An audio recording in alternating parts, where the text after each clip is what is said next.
नमस्कार, खबरिया टॉप में आप सभी का स्वागत है। मैं कुमार रवि। जब भी देश प्रदेश में चुनाव का माहौल आता है, तमाम राजनीतिक दल, चाहे छोटे हों, चाहे बड़े हों, चाहे छोटी पार्टियां हों, उनके एजेंडे जारी हो जाते हैं। एजेंडे में बीते 2 दशक से देखने में आ रहा है कि सड़क, बिजली, पानी, तमाम ऐसे मुद्दे हैं जिन पर राजनीतिक पार्टियां सीधे तौर पर, यहां तक कि आप देख सकते हैं कि दिल्ली विधानसभा के चुनाव में हाल फिलहाल नतीजे कुछ भी आए हों, लेकिन उसमें बिजली माफ, तमाम ऐसी योजनाओं को शामिल किया गया। क्यों? ये लोक लुभान वादे क्यों किए जाते हैं? क्या ऐसे वादे करने के पहले जो भी राजनीतिक पार्टियां होती हैं, वहां के सरकार, वहां के शासन, वहां के प्रशासन से कोई राय मशवरा करती है? ऐसा कुछ नहीं। तो फिर प्रयागराज महाकुंभ के आयोजन में ऐसा क्यों किया जा रहा है?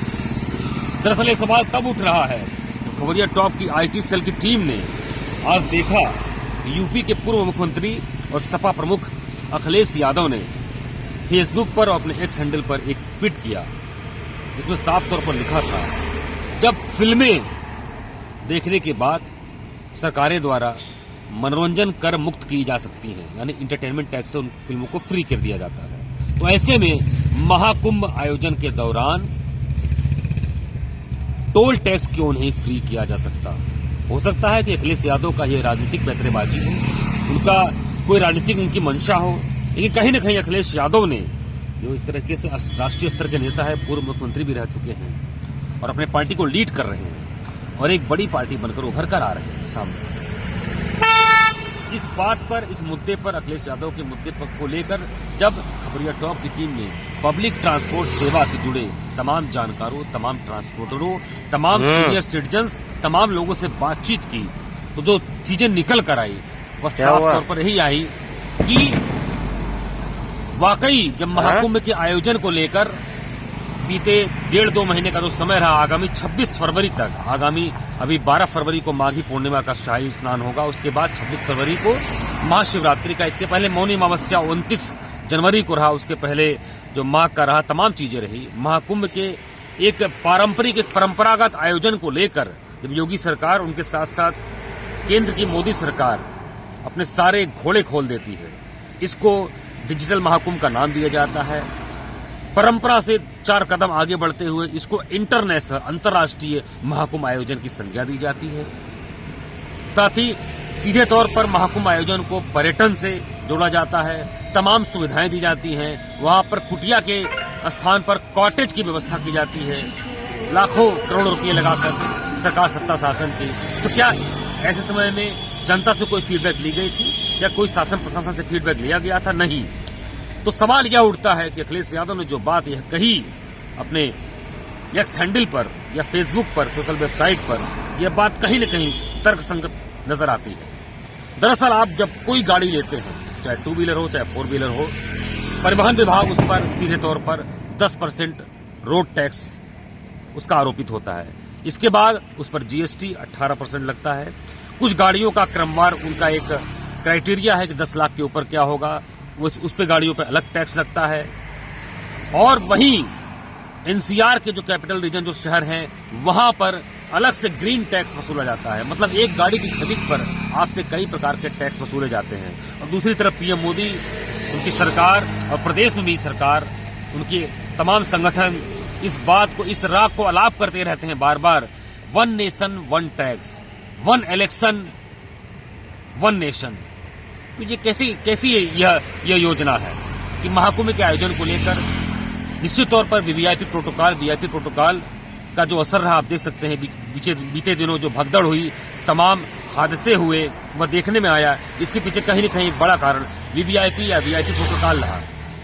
तो यह भी एक बिंदु है कि वीआईपी या वीवीआईपी प्रोटोकॉल का किसी भी तरीके से कोई टोल टैक्स नहीं लगता। लेकिन प्रयागराज में तमाम हर खासोआम के लोग, सैकड़ों की, लाखों की, करोड़ों की तादाद में जिस प्रकार से इसका व्यापक प्रचार प्रसार किया गया है, वहां पर पहुंच रहे हैं अपने साधनों से, लेकिन उनको टोल टैक्स देना पड़ रहा है। अब वो चाहे टोल टैक्स स्टेट हाईवे का हो, चाहे नेशनल हाईवे का हो। केंद्र में भाजपा की सरकार है, उत्तर प्रदेश में भाजपा की सरकार है, लंबे समय से पूर्ण बहुमत के साथ है। तो ऐसे में अखिलेश यादव के इस नोटिस को या जो भी बातें की गई हैं इसको नोटिस क्यों नहीं किया जा रहा है? हर खासो आम के लिए सुविधा कम से कम महाकुंभ के आयोजन महापर्व तक तो दी ही जा सकती है, भले ही आगे इसको न दिया जाए। तो यह सवाल खड़ा होता है कि अगर आपको बताएं कि प्रयागराज के आसपास अगर देखा जाए, चाहे आप बनारस से आए, चाहे जौनपुर से आए, चाहे सुल्तानपुर से आए, चाहे लखनऊ रायबरेली से, कानपुर से आए, दिल्ली से आए या उधर अयोध्या से आए, चौतरफा देखा जाए प्रयागराज में तकरीबन 20-25 किलोमीटर के रेंज में ऐसे टोल टैक्स, चाहे स्टेट हाईवे के हों चाहे नेशनल हाईवे के हों, 15 से 20 ऐसे टोल टैक्स पड़ते हैं जहां पर लोगों को टोल टैक्स देना पड़ता है।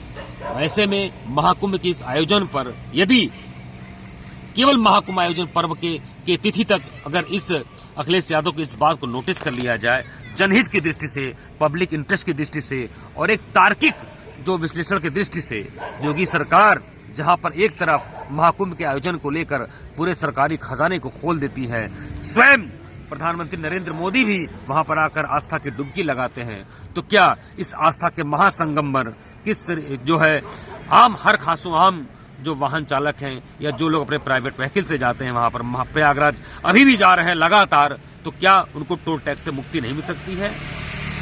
मिल सकती है। फिलहाल सरकार इस पर क्या निर्णय लेती है, यह सवाल अखिलेश यादव के इस एक्स हैंडल पर जो यह मुद्दा आने के बाद इस पर जो ध्यानपूर्वक तरीके से जो एक बातचीत का जो एक सिलसिला शुरू हुआ। फिलहाल अब देखते हैं, आपको बता दिया कि किस तरीके से टैक्स जो है एक ही गाड़ी पर वसूला जाता है, जबकि बात की जाती है वन नेशन वन टैक्स की। अब देखते हैं इस महाकुंभ के आयोजन के कुछ ही समय बचे हुए हैं, कुछ ही दिन बचे हैं, क्या ऐसी खबरों की, ऐसी बातों का संज्ञान केंद्र की मोदी सरकार, केंद्रीय प्रधानमंत्री नितिन गडकरी या फिर सूबे की योगी सरकार इस बात को जो तरजीह देते हुए केंद्र की मोदी सरकार से बात करते हैं या केंद्रीय परिवहन मंत्रालय से बात करते हैं, ये आगे देखने वाली बात होगी। फिलहाल खबरिया टॉप की टीम के साथ बने रहिए, स्वस्थ रहिए, सुरक्षित रहिए, बने रहिए खबरिया टॉप के साथ। मैं कुमार रवि, कैमरा पर्सन किशान के साथ।